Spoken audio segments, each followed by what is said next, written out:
It's Blue Monday with me and Rodger, and it's quite ironic because me and Rodger, just before we hit that button record, that it's Blue Monday in several sense of the words, isn't it, Rodger? Because we've got an excellent Blue Monday to reflect upon what happened with Everton at Goodison Park on Sunday, but it's the misery Blue Monday. What were you saying it's called? It's meant to be the most. It is miserable. the original. It's the original Blue Monday.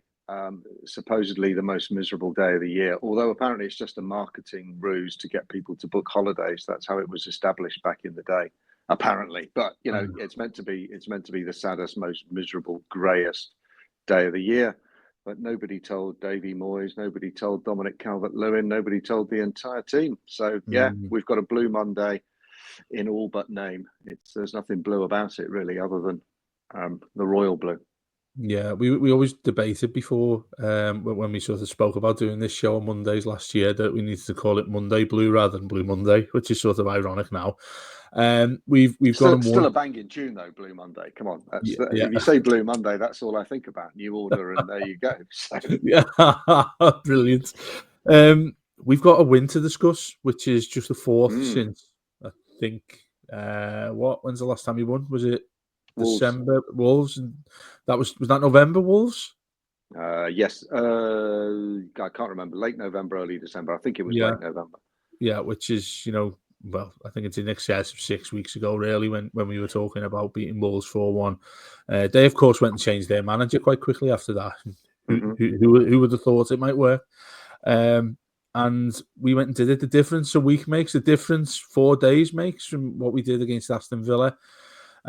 Looked like we were a side that is going to take a long, long time to sort themselves out. And I think it'll be different for both of us to try not to be exaggerating what we actually did against Spurs, because they have some serious issues. They've got a manager who looks like he's heading towards the end as their boss. But it was retro day also at Goodison. These various things are starting to click together, Rodger. I don't know what you feel about that, fate and whatnot. But Everton turned up, David Moyes turned up, and to me, we were talking in our post-match, it was a Everton performance of old under David Moyes' better times. And I'd probably refer that to the last couple of years he had before he left. There was an effective way of playing. The ball got kept on the floor. I'd love it if there was a statistic about that, how often the ball was kept on the floor in an Everton match than what we've seen since Sean Dyche, since Frank Lampard, even since go back to Benitez. This was a traditional Everton performance under David Moyes, and did not see that coming. No. It's interesting. I've got a good mate who's a Spurs fan who got to me first yesterday with the sort of reverse kiss of death. Oh, you're going to beat us. We're terrible. And we talk about this a lot, don't we, in terms of we know our club better than other people know our club. And he obviously knows Spurs better than I know Spurs. And he said, I can't have Pedro Porro. He's a bloody terrible player. I never want to see him playing. And once you doggies back, I want Jed Spence playing right back. Son's finished. He's not trying. The whole team's a disaster. We've got Bergvall and he's about okay. But the rest of us don't know where the goals are going to come from. And you should beat us because there's no spirit in the team. And that's what happened. They were terrible. They were terrible. I mean, Son should have had 2 in the first half, which would have changed everything. There was no fight in midfield. I thought defensively they were hopeless, and Porro wasn't at the races at all. I mean, from a fantasy football perspective, you think Porro's good because he's an attacker and gets crosses in and the like. Yeah, I've got him in my team. He's overpriced, and I'd get shot if I were you because they don't look like keeping a clean sheet anytime soon, do they? And he's a fool. I mean, Postecoglou is a fool. He's an imposter. He's an absolute imposter. And what struck me about yesterday, reflecting on it, and I listened to the post-match. I'm delighted for Rob Vera that he got his last trip to Goodison as a win. That was marvellous.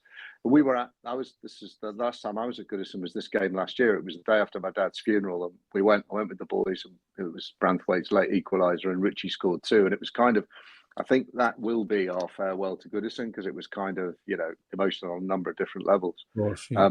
And Spurs have this fantastic record at Goodison.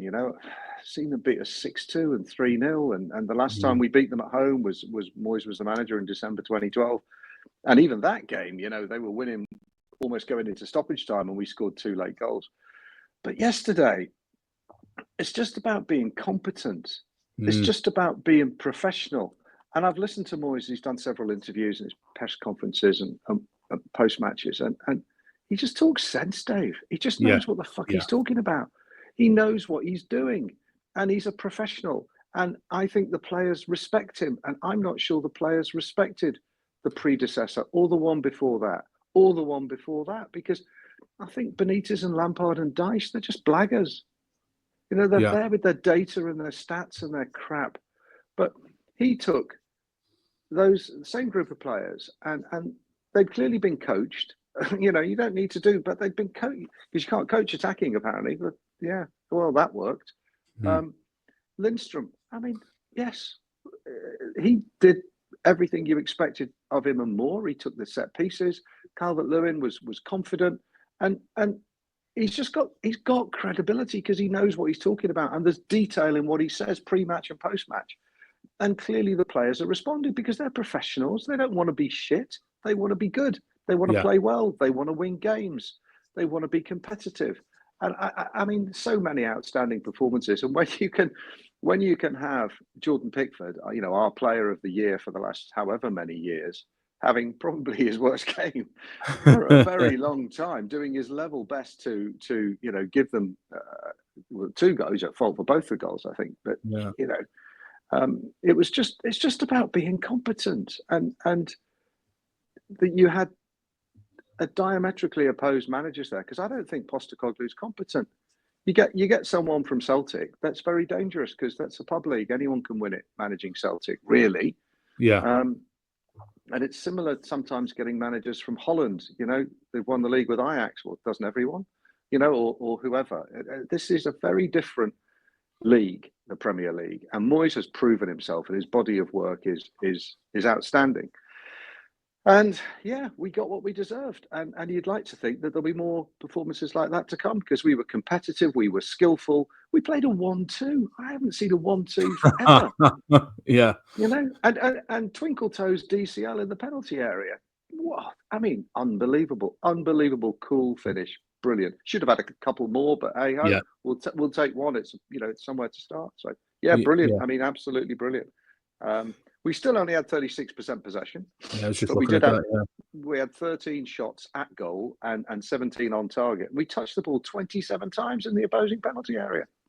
God almighty. And it's revolutionary, and it's uplifting, and it was retro stuff, as you say. It was retro day. That was a David Moyes Everton performance, and it reminded me of some of the derby victories we got, you know, in that we got ahead and we did the basics and we scored good goals, and then we largely defended well. Brilliant, absolutely brilliant. I could go on all day, but yeah, it was really pleasing, and we've been through the mill for the last few years, and particularly under Dyche, and particularly this season, it's been horrific, and that felt like a page-turning performance. Absolutely right. I echo everything you've said there. It interests me. There's sort of I'm still quite close to what Moyes has been saying, really sort of hanging on everywhere, because given being around him so long when he was previously the Everton manager, sort of trying to spot if things have changed, the way in which he conducts himself, the way in which even his body language has been. He's definitely a lot more mellow than he used to be. Sometimes I used to dread going to see him at Finn Farm. I don't think he's lost that edge about him. I don't think he's lost that, you know, if Everton get beaten, someone throws a question in like they did. I don't know if you've seen it, like they did with Postecoglou. And I don't know, it was at the BBC who interviewed him and said, you know, it's sort of the same old. This is not verbatim. Sort of, you know, this is happening a lot. And he went, "What do you mean?" He went, "Losing." He just went, "What a way to start an interview." And it's just who we are, mate. It's just who we are. Exactly. Yeah, I mean, fair play to him for not. I'd have walked out if someone had asked me that question like that. Despite how poor we were, but with Moyes himself, he seems very calm. There's a confidence about him that seemed an angry kind of confidence when we had him originally. Hearing him speak after that Villa game, talking about, well, you know, I've still got to get some training in here.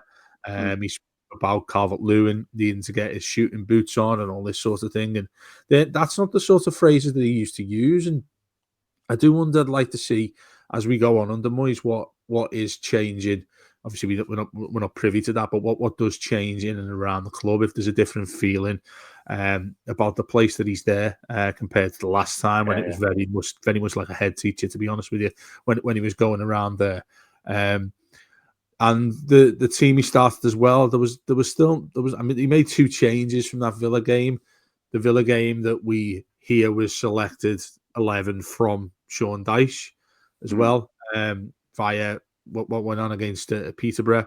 He didn't change much at all, which I think probably, I mean, hindsight, we'd say no, he should have made a load of changes against Aston Villa, but probably the most sensible thing to do would be stick with those players early doors, because they've been drilled into what they were going to be, what they were going to do, what they were asked to do tactically.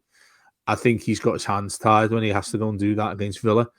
But then he's had a couple more training sessions. Comes into this one where, when I seen the lineup, I was like, didn't like it that Lindstrom was in, because he looked like a dust. I said yesterday, he's like a dust in the wind. When we first got him, didn't look like he had any weight whatsoever. There was nothing Premier League about him. And then obviously our man Mikalenko stayed at left back, concerned about that. And then he decides to put big Jake O'Brien in as well, which I thought, this is a brave decision. We haven't seen this lad. Paid all sorts for him. Sean Dyche won't give him a look in. Gave him, I think the only start he had was against half-arse Southampton in the League Cup early on, but we've only seen him a couple of times for 10 minutes here or there. Decides to put him in. Debate we had yesterday whether he started with a back 4 or whether it was that's what I was going to say. Yeah. I heard in the post-match you saying Jake O'Brien played right back, and on the telly, obviously I watched on the telly, I thought that Lindstrom was kind of a right wing back and Mikalenko a left wing back. It's certainly, when we were in possession, we appeared to have 3 spread across, with Branthwaite playing left centre back, Tarko in the middle, and O'Brien was the right of the 3 centre backs. But I think he kind of mixed it up, that formation. It wasn't. I was going to say, in my defence, when I said that I was definitely a back 4, was that he was basically told that he's on Son's side. Yes, and he needed to. Well, obviously, he'd be moving over there a hell of a lot, because that as poor as he's been recently for Spurs, that's still their out ball. That's still their go-to man they're giving it to attack. Which obviously I thought Lindstrom was great in terms of helping him out as well and getting back. And he throw it. He's tiny, but he threw himself into everything, which I guess is all you can do. To see that, and Dye did exactly the same as well. Whenever he lost the ball, he would just put his head down and run after. He was just chasing it all over the place like a greyhound. And the way in which we played in midfield as well, there was a calm feeling amongst these lads when they had the ball. Under Dyche, well, we're only talking about just over a week ago, that dreadful game down at Bournemouth, your way. Where we're looking at players thinking that, it's like a hot potato when the ball's giving it to them. It's get it out, get rid of it as quick as possible, get rid of it, play it up, try and play something down the line if you can. Half-arse passes, 50% chance that your forward's going to get hold of the ball. Here, there was a little bit more of a square pass. There was a little bit more of lay it off, move. You mentioned that there. We saw a 1-2 for the first time in a long, long time. And I was staggered. I mean, come to half time, well, short, after about 20 minutes, I was thinking, who are we watching here? I haven't seen this side. If you didn't know it was Everton, you think it was somebody else.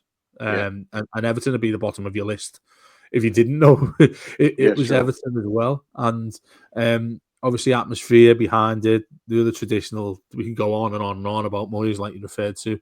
But in terms of the context of getting that victory as well, and given how dreadful we've been, how dreadful a time we've been, I think the stark contrast of going and doing that. I mean, people will say, you'll probably see it all over Sky Sports this morning, saying how poor Spurs are. The narrative will be about Postecoglou. He's going to end up getting sacked. There's pressure with him there. He's hanging by a string because they got that second semi-final against Liverpool. But by and large, their fans were really angry at the end of the game. And do you know what, Rodger? I don't mind that, because I'm happy we stay under the radar when we've had a good game. I don't think that everybody aside at the Everton bubble will be looking at this thinking, "Whoa, Everton were doing really well there. Everton played superbly well. Oh, look what they're doing. Moyes is back." All that sort of thing. I'd rather us go about how we're doing right now here. By all means, it wasn't subtle changes in the way in which we played. which astonished me given how short of a period that Moyes has had since he came in. And everything you said, that word, that sort of sense of there's something sensible about what we're doing now. Took a long time, granted, to be able to make that change, put him in. And I like to see that. I mean, when did you ever think he'd get his name sung around Goodison? Exactly. Even back as manager. And look, obviously, it shows how fickle football fans are, absolutely. But he deserved that. He deserved that yesterday. 100%. Yeah. And now there's an actual platform. I know we go away, we're traditionally absolutely shite away from home. But when you go to Brighton, they're going to be buzzing after what they did at Old Trafford. But you go there with something to pin your hope on now with Moyes that we haven't had for a long, long time at Everton. It's true. 3 points makes a huge difference, though, and Brighton becomes a free hit. If we'd only got a draw, or God forbid, lost to Tottenham, then you're going there desperate, and then you can't perform because you don't relax on the ball. I mean, I know we said we only had 36% possession, but so did Forest, and look where Forest are, and so did Leicester, and Leicester won the league back in the day.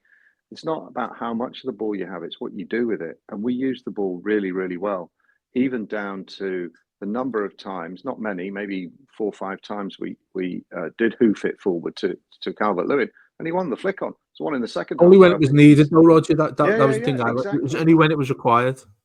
That's right. And he won a flick on. Doucouré was in round the back in the second half. It was intelligent football, and Clough said, didn't he? It's a very simple game, and it is a simple game. And the problem is, I don't want to keep going on about Dyche, but it's the same with him and Allardyce. That they think they can hide behind stats and sports science and be clever and chatting cliches because they've overcomplicated it. It really was overcomplicated. The ball, you pass and move. That's what the best teams do. That's what the Arsenal team did under Wenger. It's what Liverpool did in the 70s. Pass and move, and that's what the United teams did. The best, it's about getting the ball moving and moving into space. And there was a lot of intelligent play yesterday. We were lucky that it was a really, really poor Spurs team. And we were lucky that they didn't take the chances that they created, and we hung on. And whilst, I mean, I heard Matt say, inside the ground that he felt physically sick for the last couple of minutes.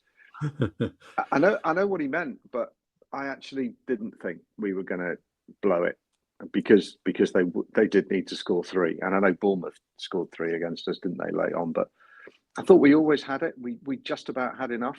We won the XG. The XG is 2 point something, and theirs is 1 point something. So it's a deserved win, and I think Moyes now has got a platform for himself. And I heard an interview or I saw a quote from him saying that managers live and die by their recruitment. And I can see him starting to get to grips with that now. Whether that involves Thirlwell or whether he just goes out on his own and is thinking of bringing in new people of his own, I don't know. But he's going to play a leading part in the recruitment in this window because we do still need players. And maybe that secures him breathing space now. Say Brighton's a free hit. Leicester at home, you'd like to think. Leicester go to Spurs next, right? So Leicester go to Spurs, get battered. Come to Goodison, get battered. They're as good as down. That's them and Southampton gone. And Ipswich got battered yesterday. I mean, you lose 6-0 at home. You can fancy down football, etc. But you can't be losing 6-0 at home and hope to survive. So perhaps come, mid-March, perhaps come, early spring, we can start to enjoy the last few games at Goodison because we bloody well deserve it. And it's all down to professional, competent, relatively boring, but sensible, making the best use of your assets. And Lindstrom, I think, was the clearest example of that. And of course, you can say he used Jake O'Brien and he freed up Ndiaye. And whilst Ndiaye played on the left, he was kind of a number 10 because he was almost an inside left, He wasn't a wide, he wasn't playing that wide. I know he does develop that relationship with Mikalenko and there's some overlap in wing play there. But he was closer to Calvert-Lewin, particularly in the first half. Moyes has now got, I think, some breathing space for himself. He's properly got the fans on board, all the doubters, and you've got to be more confident looking up the table. Those 3 points, when everyone else around us gets beat, 3 points makes such a difference. It's interesting what you say about Leicester there, because when Van Nistelrooy came in, it looked to be a masterstroke after their first game. Given Yeah. who Van Nistelrooy is in the footballing world, I think it's easy to get carried away when you get a manager come in who's been a legendary when they're on the pitch, which obviously doesn't always prove to be the case, as what it looks like is happening at Leicester at the moment. Excuse me. Another Dutch manager, you see, another overrated Dutch manager. Yeah, well, let's hope that let's hope that changes in a certain other place as well, mate. Yeah. Yes. Oh, 100%. Yeah. Trust them to get the one who isn't bloody overrated. Though, yeah, exactly. Yeah. Well, I mean, we're only halfway through. We've still got until May, and we've still got to play them twice. But and, yes, that's right. Yep. And Forest, get your money on Forest. Let's not talk about that. But when it comes to what you interesting what you're saying about the bottom of the league now, because Ipswich went and got battered, I really like Kieran McKenna. I think he's going to go on to bigger and better things there. His interview afterwards was really, really interesting. And also, again, that word sensible when he said, well, look, we've just come up. We've come a long way. What is it? They got promoted in 2 of the last 3 seasons. Yep. That's right. Yep. Yeah. And he was saying that, this is going to happen. Days like this are going to happen, given how quickly we've got to where we are right now. And I completely understand that. And what it's not, Roger, what it's looking to me like now is what we saw last season in regards to Luton were everyone's second favourite, weren't they? Luton were great to watch. They had one of the managers, Rob Edwards, everyone's thinking, do you know what? He's going to be England's next manager. Look at the players they've got, the League One standard players who are absolutely flying when they're playing all the big sides in the Premier League. Then ultimately they fell apart with, I don't know, a dozen games to go. Yeah. And then, I think we were quite fortunate then that happened. I think the similar, I think it was quite lazy to say at the start of this season, it's another group of the worst 3 that could come up to therefore go back down. The way things are looking right now, it's headed in that direction. I still think there might be something about Ipswich that they can change here, but to go and get absolutely destroyed 6-0, and it should have been a lot more than that, because I still think there was 20 odd minutes left when they scored their 6th. Man City down, up there. And, we've got to bring them to Goodison as well, of course. I don't want to do a disservice to Moyes here, but do you feel as if the stars are starting to align a little bit here, or are we going a little bit too far ahead of that? That we basically just gone and beat aside basically one of the weakest in the Premier League right now, given the form? No, because we're fortunate Spurs were bad. We're fortunate that they didn't take their chances, and we took ours. But the change that he's achieved in no more than a week of coaching is phenomenal. I thought if we were going to beat Spurs, we might beat them 1-0. The fact that we've scored 3 goals at home, 3 very well. Okay, there was an own goal, but it was from a set piece. It was a good header back across goal from Tarkowski, and we did have players in the 6-yard box who could have easily got something on it if the Spurs defender hadn't decided to whack it against Archie Gray and put it in his own net. We scored 2 exceptional goals, and we played really well, and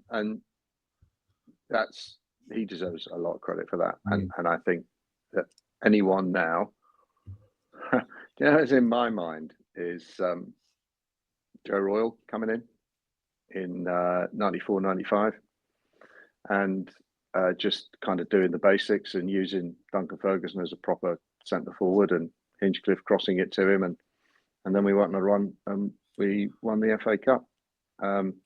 Now Bournemouth are not easy opponents. Ask Newcastle about that. In fact, we know about them, but the way they played at St James's Park at the weekend was just extraordinary. Absolutely brilliant football, pace and danger everywhere. So they are difficult opponents. Will they be really up for it for a cup tie though? And will their minds be much more focused on league position and qualifying for Europe? Get past them. I did not expect you. Sorry to interrupt. I did not expect you to go in that direction. I really didn't.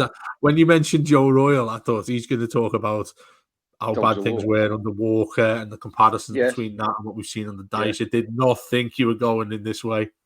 Well, why not?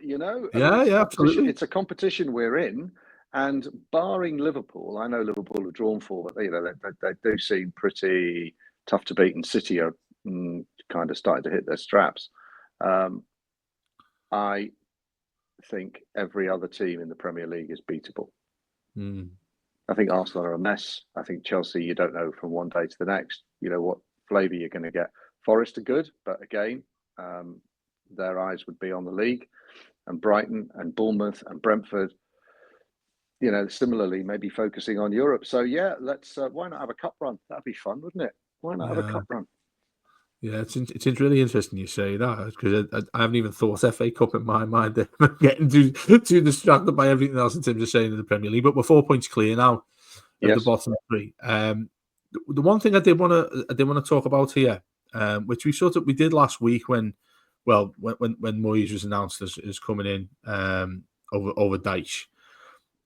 How would you compare the way in which both approach it? Because obviously, in the half hour we've been speaking here, we've been talking about how different things have been in the space of a week.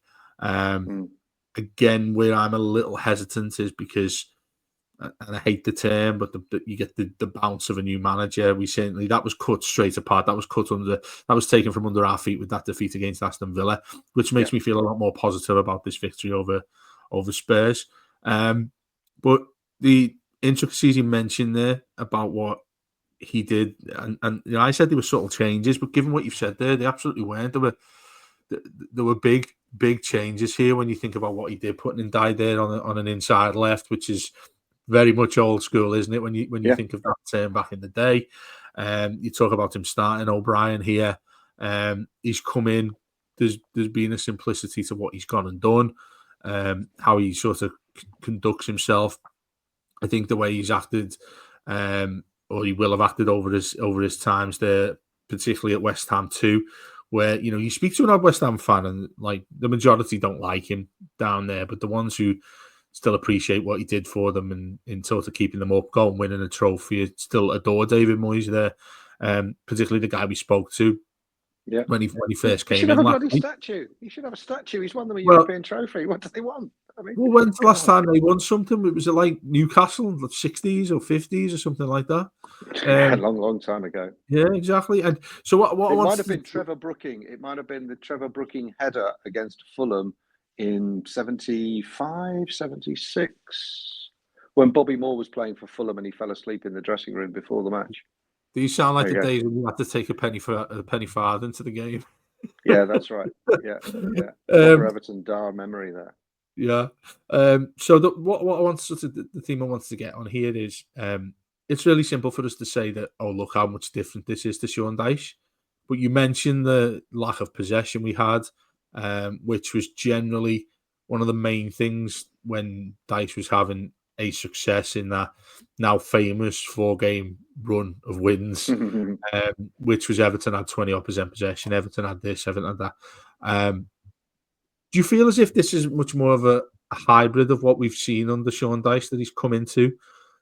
Taking to one side what you mentioned in terms of how he's gone about the training with these lads, getting the best out of them, given their attributes that they've got as players, rather than looking at it as a general 11 like Dyche did, thinking that you have to do everything as a unit and stuff like that. This was much more of a modern approach from Moyes. But how different is this to what we saw, aside from emotion and everything like that we saw at Goodison, like we always do? Mm-hmm. What would you say is the main difference? I think it was Julia who asked him in his first press conference, what sort of style of play will you have? And he went, we won't have a style of play. We just need to win matches. And that wasn't, we just won the match. And we won the match. He made a couple of changes. He might make some different changes for Brighton. We might play, we might have more of a 5 across the midfield, proper 5 across the midfield, and Dominic might be a bit more isolated. I think he's managed enough football games and knows enough about the league that we're in to adjust us. We don't have play. He doesn't have the players he wants for the style of play he would want to have as a style of play. Like Forest have a style of play, Liverpool have a style of play, City have a style of play, Arsenal have a style of play, and it doesn't work because they haven't got a striker. And Tottenham have a style of play, and it doesn't work because they keep a high line. So I don't think he will have a style of play yet. It's just pragmatism on a game-by-game basis, and he's intelligent enough to be able to adjust either personnel or tactics or setup to maximise what you can get, and that maybe the best we can hope for is a draw at Brighton. Don't know, but we should be beating Leicester, and then we've got the derby. So, yeah, I don't think it's a style, but he's had. You can't simplify things. You can't come in and change a style of play when he hasn't changed. He can't change any of the personnel other than bring in a couple of people out from the cold who are already in the squad who would already have been training. So, yeah, I think it's going to be pragmatic, and I think it'll vary from game to game because however many games there are left, 16 now, is it? 16 games left. Yep. We still need some points, and he'll take each game with that awful cliche as it comes and adapt accordingly, I think. I think the caveat to the game itself is, look, I mean, we're discussing this and we're really happy and more than content about that performance because it should indicate that Everton should go on now. There should be progress if Everton play that way, which obviously they won't always do. Like you mentioned there, probably go and take a point at Brighton. And that's a really good result if we was to show and get it. But the caveat to all this is, does that game in its isolation change anything that he wants to go and do between now in the next 10 days before the transfer window ends? Because when you see things like that sort of astonish you, when you see what Calvert-Lewin did, a goal that we just wouldn't see from him. Yes. But I think you'd add into that the fact that when did he ever receive the ball to his feet inside the 18-yard box as well, and then all of a sudden we're all looking thinking, wow, do you know what? He can use his feet rather than his head. He's not chasing after the ball himself. Lo and behold, look what he can do. Skin a couple of their players, telegraph his shot, and it goes in, and their keeper's diving the other way. There was some real intelligence in terms of what he did there. I think internally, he'll have gone home and said, I wish I'd have told these bastards that I actually can play. I do still like Everton, and I do still want to prove myself as a Premier League striker that's still full of goals. Again, easy to get carried away about it. But is any of this what we saw, or anything what Moyes will have seen since he came back in? I know it's really easy for him to say, we need players in. That's obvious for us. What would you suggest he may have changed, given what he's seen since he's been back, more so in the game against Spurs? Look, he's an intelligent guy, and I think he'll want competition for places. We definitely need another attacking option. Calvert-Lewin doesn't have the best injury record, and you always need something that you can bring off the bench for the last 20 minutes or whatever. I think he'll still want a striker or a goal scorer. Perhaps someone who is a sort of hybrid between Ndiaye and DCL, who could cover for either of them. Somebody like Jelavic. Jelavic was always taller than you thought, but somebody like that who's not necessarily good in the air, but someone, Aguero, but somebody of that ilk who can play centrally or can play off. Somebody like Mane. Clearly, we're not going to get these players, but you know what I mean. A sort of a 2-in-1 kind of striker who could play 9 or 10. And 10, just going back to just one final note for the Dars, is 10 would have been inside left back in the day. That would have been the number 10 was John Hurst. He was a number 10. Outside left was number 11. Outside right was number 7. And inside right was number 8. So there you have it, children. Proper numbers, then. Proper numbers now you behind. know what the numbers mean. None of this byline with numbers 23 and 27 and all of that nonsense. I think he'll still go and try and get a goal scorer, a striker, somebody who can play a role either off the bench or start occasionally. Wayne Clark. I'm reading Gav's book. The End, and Wayne Clark was a signing that we made in that last league-winning season, 86-87, and he was a similar sort of, yes, he played up front, but he wasn't necessarily a focal point. He wasn't a sharp, and so someone like that. And I think also he'll want somebody with legs for midfield. I think he'd like a right back too. I think he'd like to find a right back from somewhere. Although Patterson doesn't do anything wrong. Patterson looks like he's competent. Patterson should play, shouldn't he? Patterson should start as Yeah. or be in the consideration for a wing back role or playing in a flat back four. So I think he probably wants three, and that's a striker, somebody with legs in midfield. Because if Garner is fit and comes back, I don't think he's an up and down. He's more of a 6 than an 8, Garner, isn't he? Or maybe a long time since he's played. So somebody who could do Doucouré's role, somebody who can cover for DCL and Jai, and a fullback, a right back in particular. Mikolenko will be fine with Baines now, telling him what to do. There's another example of a player improving because somebody's coached him and talked to him and given him confidence, and somebody who's got credibility, like Baines, one of the best left backs England's ever had, and certainly one of the best, if not the best, left back Everton have ever had. Probably the best, I would say. Yeah. It's interesting. I did want to finish that on another positive note, which we've generally spoken about in the last 40 minutes. But with I couldn't help, and I'm far from nostalgia, I'm far from sentiment. I seem to say that on every single podcast we have here.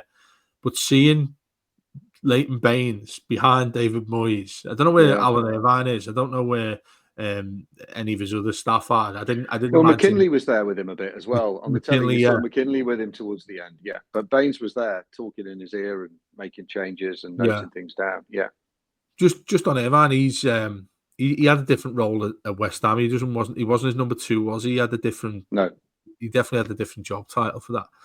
But seeing Baines next to him, I was like, it's one of those moments that you think you'd never see, particularly given that he's quite quickly gone from an academy to being a half Everton manager, then being the assistant manager of David Moyes, who basically started his career off as a top level player, let's say, when he come in from Wigan.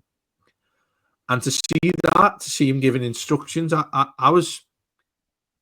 It sounds romantic, this, but I was looking at it thinking, do you know what? Isn't that lovely to see? That you've got Leighton Baines there, and I think the most important point you've just made there, I didn't even realise, was that you've got a left back there that has looked like he's up his own arse. He doesn't look like he can play at times. I do refer to the fact that the asterisk next to Mikolenko's name is the fact that I think he was Player of the Year season before last, or one of them, or considered for that title, which he was brilliant at left back. No idea how it went pear-shaped for him, but he has got the perfect person there next to him who's able to get him back into a position that will make him more positive in the way in which we do. The overlaps there again, with when you've got Ndiaye on that left-hand side, again, he felt to me defensively sound as well. There was a lot when they got the ball, and do you know what? I was petrified of Kulusevski against him. He's one of my favourite players in the Premier League.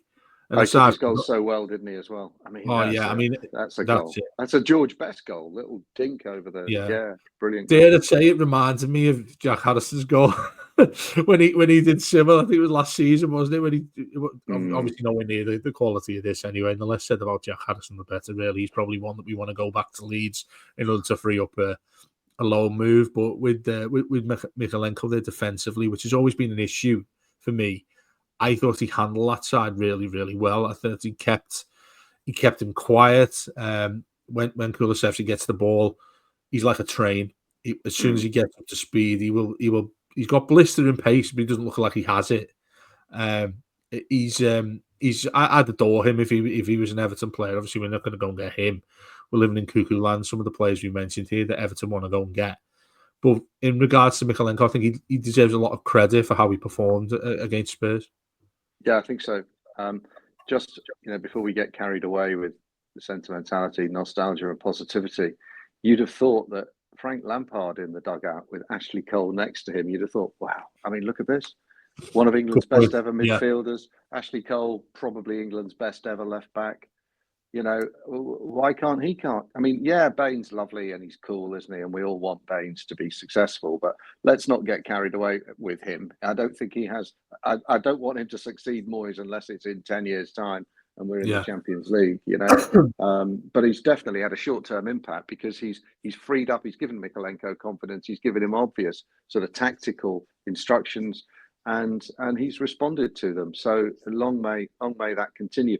You're right; it's a huge step to go from the under-18s to the first team, and I'm worried for the under-18 players who were clearly benefiting from Baines. Who's looking after them now?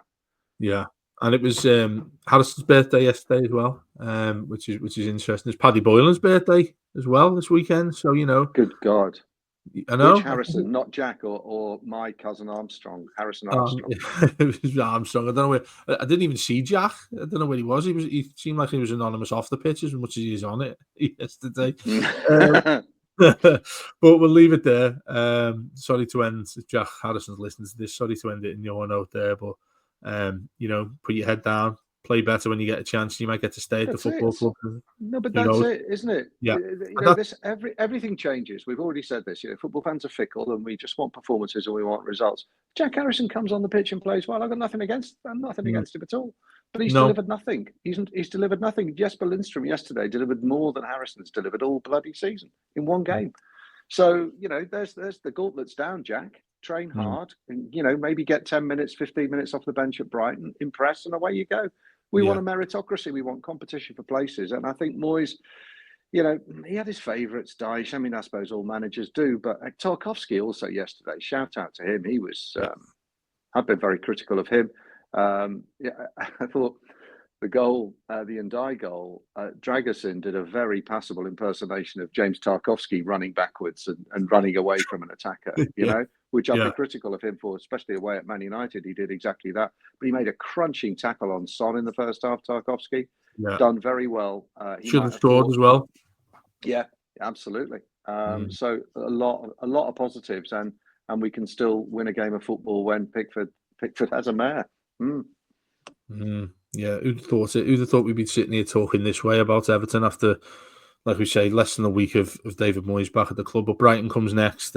First away game under Moyes. We'll see how that goes. We'll see if he still sticks the way we were, because we did have an horrendous record away from home. But it could be the change of everything now. And again, it's really easy. I think a lot of people, there's a theme, and let's face it, who wouldn't get a little bit carried away with some of the things we saw happen against Spurs there? Yeah. But Everton got 3 points, Everton at 4 points clear the relegation zone with a game in hand. That's it for this morning's Blue Monday, and we hope it's a great week for you ahead of when we go to Brighton. And for once, we can enjoy it. And the usual Blue Room stuff's coming up. You've got Byline with Paddy and Matt on Tuesday. We'll have weekly with Warren, preview of the game against Brighton, and mailbag at the end of it as well, which is all fun and games too. I think it'll be even more of a laugh because Everton have won a game. Everton won their 4th game of the Premier League season. And we'll be back this time next Monday. Thanks for listening, and we'll see you soon.